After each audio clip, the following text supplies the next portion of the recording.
Fala pessoal, tudo bem?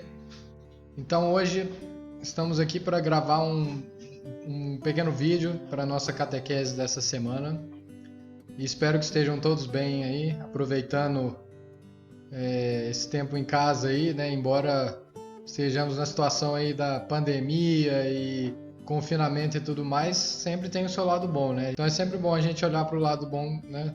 Das situações que nós estamos passando e talvez essa seja uma boa situação aí, tá, né? Estamos mais tempo com os pais, aproveitando a catequese aí para também aprender né, os temas da catequese junto com os pais de vocês. Isso é legal, porque teve o terço, né? Acabei de lembrar aqui, o desafio do terço foi legal. O Rafa me mandou várias fotos de vocês rezando com a família.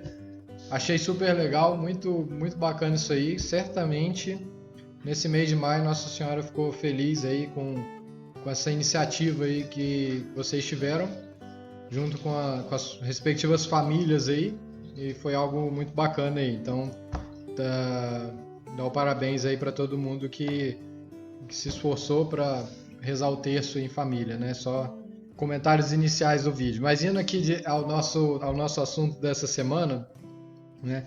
Há umas 2 semanas atrás, eu acho que o padre Cesário mandou um vídeo para vocês sobre o Corpus Christi, uma festa que foi celebrada na quinta-feira após o Pentecostes.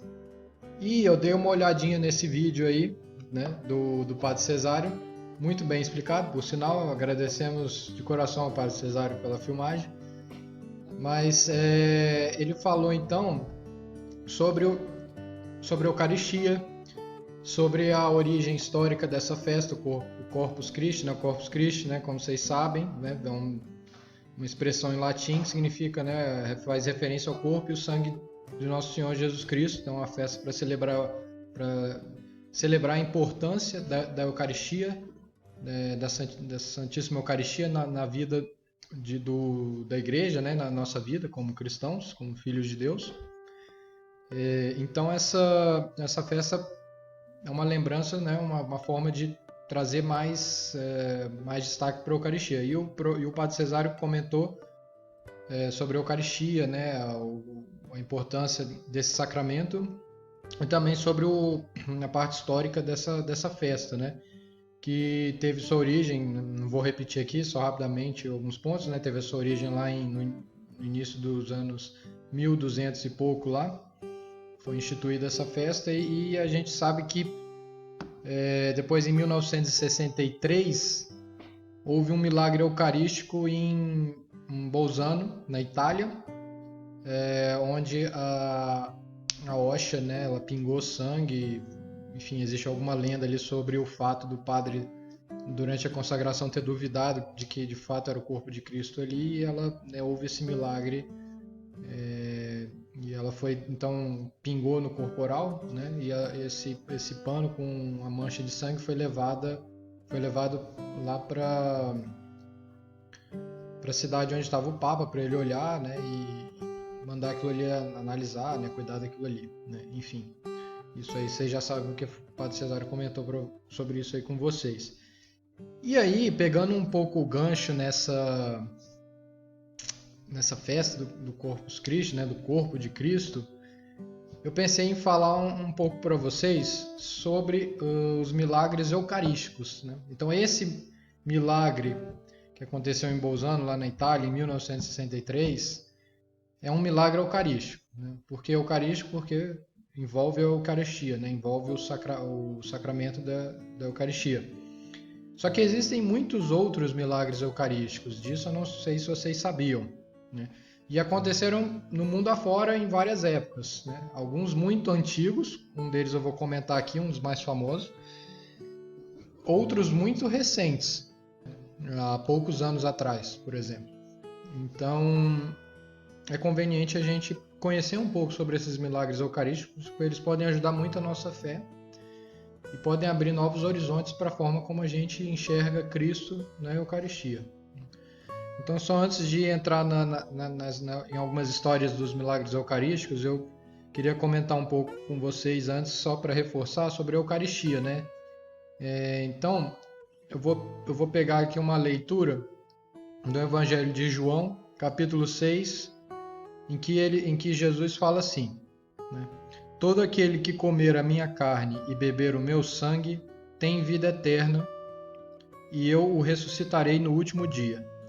Pois a minha carne é verdadeira comida e meu sangue é verdadeira bebida. Aquele que come a minha carne e bebe meu sangue permanece em mim e eu nele. Então isso que Cristo fala aqui no Evangelho, ele fala de uma forma literal, não é de uma forma figurada. Então, quando a gente pensa na Eucaristia, na hóstia santa, aquele pãozinho que é distribuído na missa, nós estamos vendo ali com os olhos da carne, né? Uma forma física é um pão, mas a substância daquilo ali, né, foi transformada, né? Cristo instituiu aquele sacramento, né, de tal forma que ele fala que o pão passa a ser a carne, o próprio corpo de Cristo, e o vinho passa a ser o sangue de Cristo. E ele fala, né, a minha carne é verdadeira comida e meu sangue é verdadeira bebida. De uma forma muito literal. É tão literal isso que Cristo falou no Evangelho, que naquela época, né, quando ele estava falando sobre a Eucaristia, né, e que os homens deveriam comer da carne dele e beber do seu sangue para ter a vida eterna, várias pessoas, judeus, né, principalmente, num primeiro momento não acreditaram naquilo e ficaram escandalizados. Então várias pessoas que seguiam, né, discípulos que seguiam a Cristo tinha, né, tinha os apóstolos, que eram os 12 mais próximos deles, mas tinham vários outros discípulos, né, ou pessoas da multidão que seguiam a Cristo, né? Então essas pessoas, elas ficaram escandalizadas, né? A palavra, né, bem no Evangelho usa essa palavra, né? Houve um escândalo ali. Como assim, né? Comer a carne de Cristo, né? Beber o sangue dele para ir para o céu, né? Então isso é um ponto central da nossa fé, né? Da Igreja Católica. Ela vive, né, centrada o que? Na Eucaristia, né?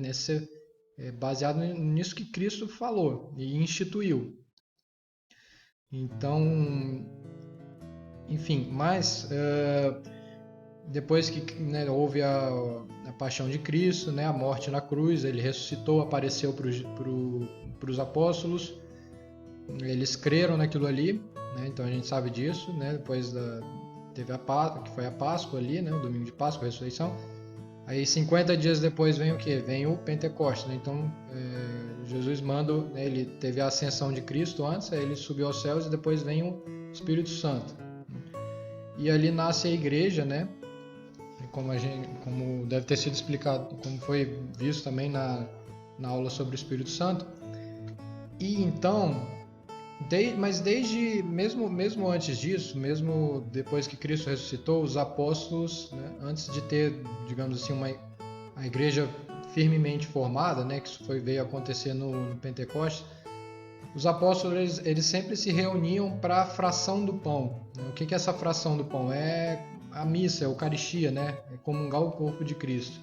Então, desde os primeiros anos ali, logo quando, né, quando Cristo institui a Eucaristia, desde sempre na igreja houve esse entendimento de que a Eucaristia ela é parte central da vida cristã e ela é algo necessário, que nós temos necessidade de receber. E era algo que sempre era procurado. Então os apóstolos se reuniam para para celebrar a missa, para comungar. Então isso é algo vital, né, na igreja. Isso que é interessante. Bom, então isso aqui é só uma parte inicial para a gente retomar o sentido da Eucaristia na nossa vida, na vida da igreja, né? E aí, então, afinal de contas, do que se tratam esses milagres eucarísticos que ocorreram, que ocorrem ao longo dos séculos, né? Eu vou começar contando uma história que aconteceu, não uma história, né, um fato, né, que aconteceu em Lanciano, que também é uma cidade lá na Itália, isso no ano de 700, né? Então vocês percebam aí que muitos anos atrás, então, no início do cristianismo, até anos 700, que diz assim, né? Então, em Lanciano, isso no século VIII, tinha um monge que estava celebrando a missa, né? E numa igreja lá, e terminada a consagração que ele realizara, a hóstia transformou-se em carne e o vinho em sangue, depositado, e o vinho em sangue que estava no cálice. Então esse padre lá estava celebrando, e no momento da consagração a hóstia se transforma numa carne mesmo, ali de forma literal, física, né? Não só no corpo de Cristo, mas também numa carne real, a carne sensível, né? Digamos assim. E o vinho se transformou em sangue, né? E o exame das relíquias, segundo critérios rigorosamente científicos, ocorrido pela última vez em 1970, levou aos seguintes resultados muito significativos. Então, sempre quando ocorre um milagre eucarístico desse tipo, qual que é a postura da igreja? Ela procura conservar, né, os vestígios daquele milagre e levar uma investigação, abrir uma investigação científica, né? Então isso que é interessante. A igreja está interessada em descobrir sim a verdade. Então se aquilo ali for uma farsa, vai ser descoberto. Mas se for algo verdadeiro, né, que seja inexplicável, considera-se um milagre. Então, nesse caso aqui, abriu-se uma investigação, né, e a última que ele comenta aqui foi no ano de 1970, então relativamente recente, né, os últimos exames dessa hóstia que se transformou na carne, né. Então, teve três, digamos, conclusões significativas, né, três fatos observados, que o primeiro é o seguinte: analisou a hóstia transformada em carne e verificou-se que de fato era carne humana que estava ali presente e que correspondiam a fibras musculares estriadas pertencentes ao miocárdio, né? O miocárdio é o tecido do coração. Então viu-se que aquele pedaço de carne, né, que a hóstia transformou-se num pedaço de carne, e aquele pedaço de carne era do tecido do coração, né? E algumas outras evidências que eu não vou entrar em detalhes aqui, mas a segunda seria o quê? Que o sangue, né, também o vinho se transformou num sangue, um sangue humano do tipo AB. E esse sangue do tipo AB é um sangue comum aos judeus, né? Então o povo judeu é comum encontrar sangue do tipo AB, né? E Jesus era judeu, né? Então isso que chama a atenção também. E também esse mesmo sangue é do mesmo tipo do sangue que está no sudário, né? O sudário é um outro milagre, né? Foi o pano que cobriu a face de Cristo quando ele foi sepultado, né? Mas numa outra aula a gente comenta sobre isso. E o terceiro ponto aqui era o quê? Que apesar da sua antiguidade, né? Esse milagre ocorreu em 700, no ano 700.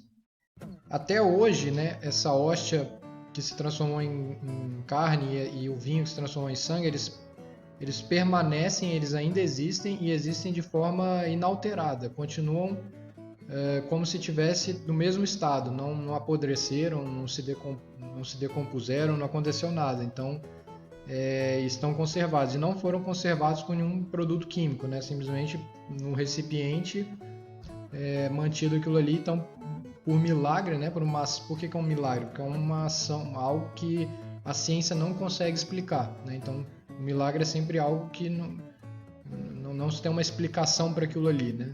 Foi por uma ação de Deus ali. Então, por ação de Deus, essa carne e esse sangue, né, eles se mantêm conservados até hoje. Isso é muito interessante, né? E uma série de outros estudos biológicos, físicos, químicos foram feitos e existem muitas outras evidências. Então, é um milagre de Lanciano, um dos milagres eucarísticos mais antigos que tem. Se vocês quiserem, né, acho legal, podem procurar depois na internet para ler sobre isso, chama muita atenção, né? Um outro milagre eucarístico, agora bem mais recente e perto da gente, do ladinho aqui, né, aconteceu em Buenos Aires, né? Ele aconteceu durante 3 anos, em 1992, em 94 e em 96. E como é que foi esse milagre eucarístico? Aconteceu lá em Buenos Aires, em 1992, o sacerdote guardou alguns fragmentos de hóstia consagrada em um recipiente com água. Então existe na igreja, né, perto dos sacrários, tem geralmente um recipiente com água que, por exemplo, se cai uma eucaristia no chão, o padre vai lá e guarda aquele pedaço da hóstia, né, aquela hóstia, põe na água que ela se desfaz lá e depois ele descarta aquela água, por exemplo, joga numa planta, né, uma forma de não profanar se uma hóstia cai no chão, por exemplo, né? Ou se suja, etc. Né? Então ele guardou uns pedaços de hóstia nesse recipiente com água. E aí 7 dias depois os fragmentos tinham uma cor com aparência de sangue, né? Então eles se transformaram também num tecido humano, né? Na carne e sangue. Depois, em 1994, também durante a missa das crianças, né? O ministro da Eucaristia pegou a âmbula, né? O recipiente no sacrário e viu que estava escorrendo uma gota de sangue pela lateral, né? Então, inexplicavelmente, ele abriu o sacrário para pegar a âmbula e viu que tinha uma gotinha de sangue escorrendo ali, né? Assim, como que isso aconteceu, né? Não tem explicação. E depois a terceira parte do milagre, né? O outro milagre foi em 1996 e durante a missa da Assunção, uma hóstia consagrada que tinha caído foi colocada em um recipiente com água para que se dissolvesse, conforme eu expliquei. Em poucos dias tinha se transformado em sangue, né? Então pôs a hóstia lá, ficou na água.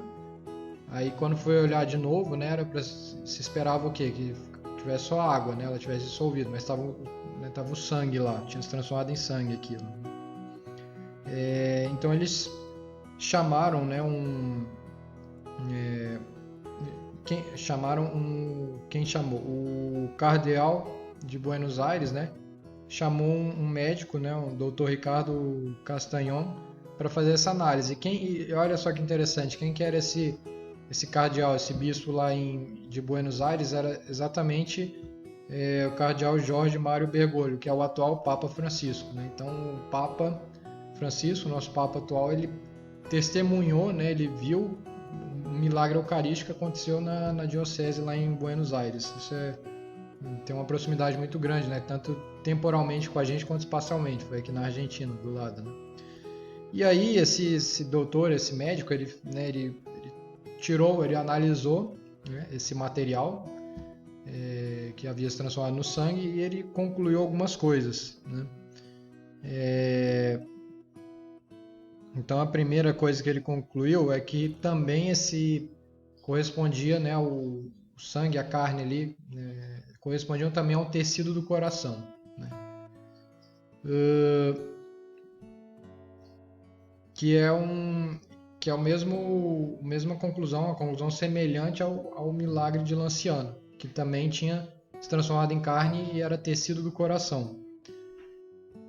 Daí, um outro ponto aqui que foi constatado é o quê? Que havia também presente glóbulos brancos, né?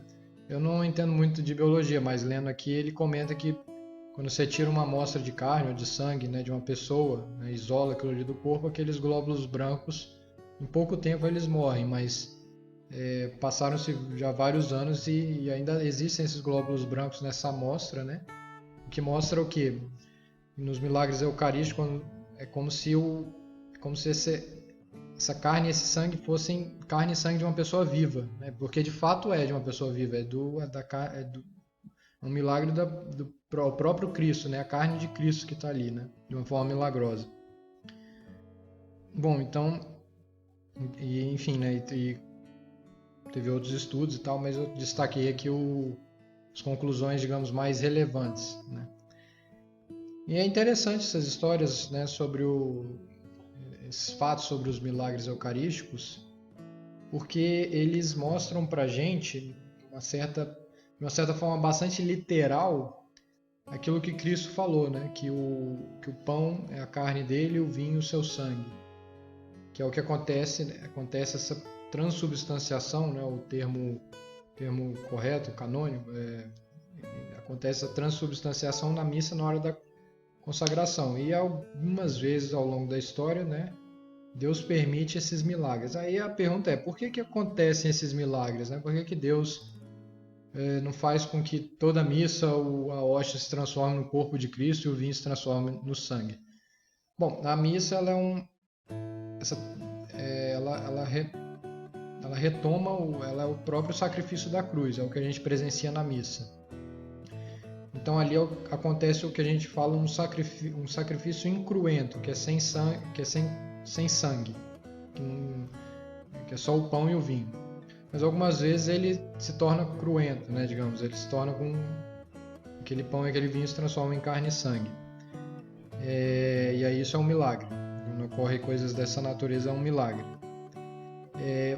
Deus permite, então, esses milagres que eles ocorram não de uma forma cotidiana ou ordinária, mas de forma extraordinária, em algumas circunstâncias e em alguns lugares específicos, e em tempos determinados.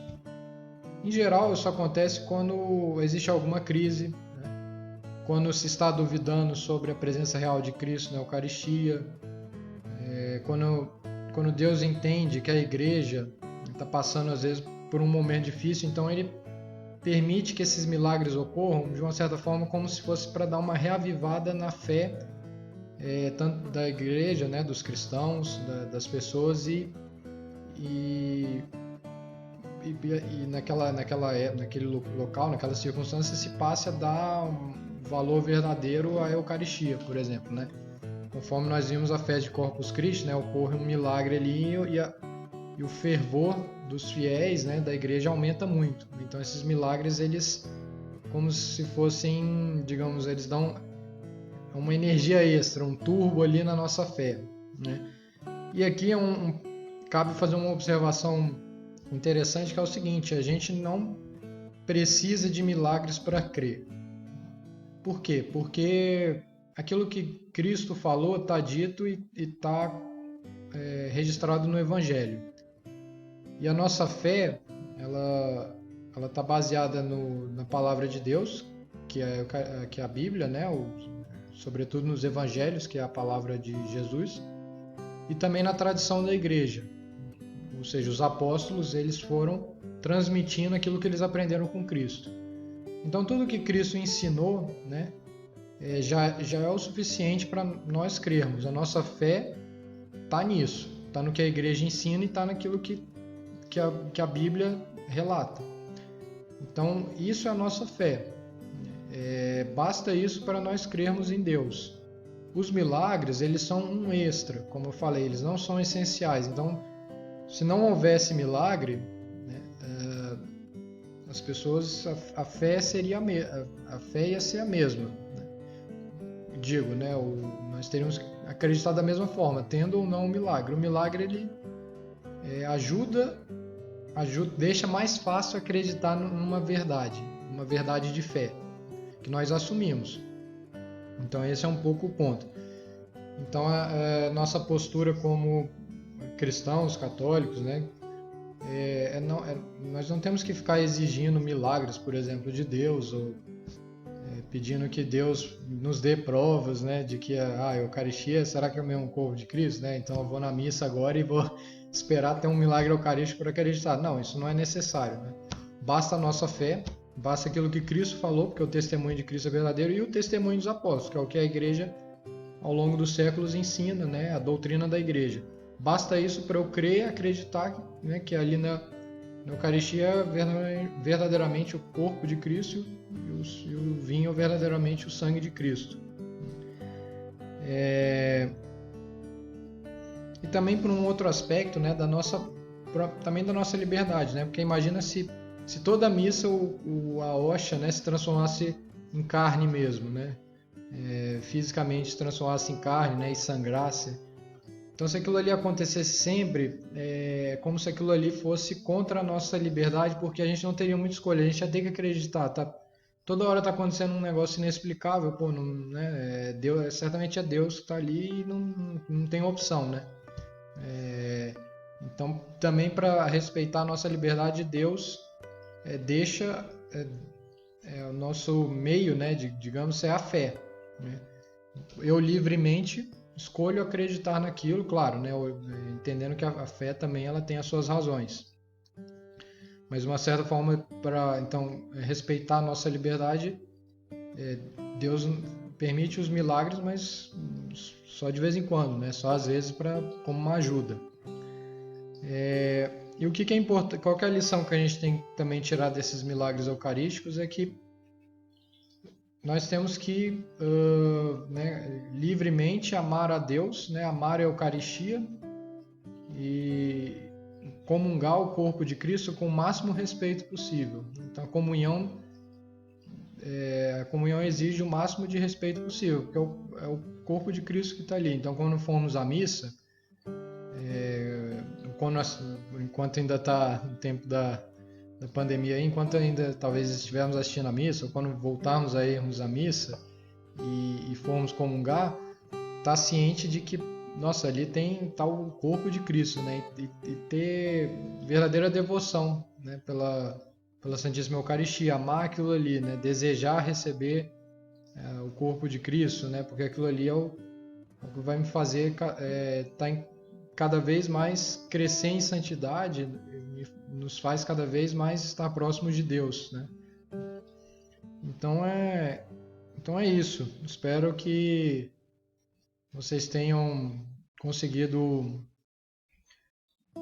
compreender um pouco melhor sobre o que são os milagres eucarísticos, né? Especialmente, então, essa aula a gente comentou sobre o milagre de Lanciano, lá em 700, lá atrás, e sobre o milagre eucarístico na Argentina, que aconteceu há pouco tempo, aproximadamente 1990, né? Nos anos 90. Eu acho que seria uma boa ideia, se vocês quiserem também, às vezes procurar na internet, né? Quais são os outros milagres eucarísticos. Tem muitos outros em alguns sites católicos, por exemplo, na Aletheia, no site da Canção Nova, lá vocês vão achar relatos de outros milagres eucarísticos, né, que aconteceram no México, Polônia, em vários outros países. E é legal, né? Isso é bom para a nossa fé. Mas o essencial, então, é o quê? É crer, como Cristo falou, né? Bem-aventurados os que creram sem terem visto, né? É crer porque eu sei que essa é a palavra de Cristo, né? Então já é digno de se crer, né? Na Eucaristia, naquilo que a Igreja transmite ao longo dos séculos. Bom, então, bom final de semana aí, pessoal. E aproveitem aí, e bons estudos, e aí semana que vem nos vemos para a próxima catequese. Valeu, um abraço.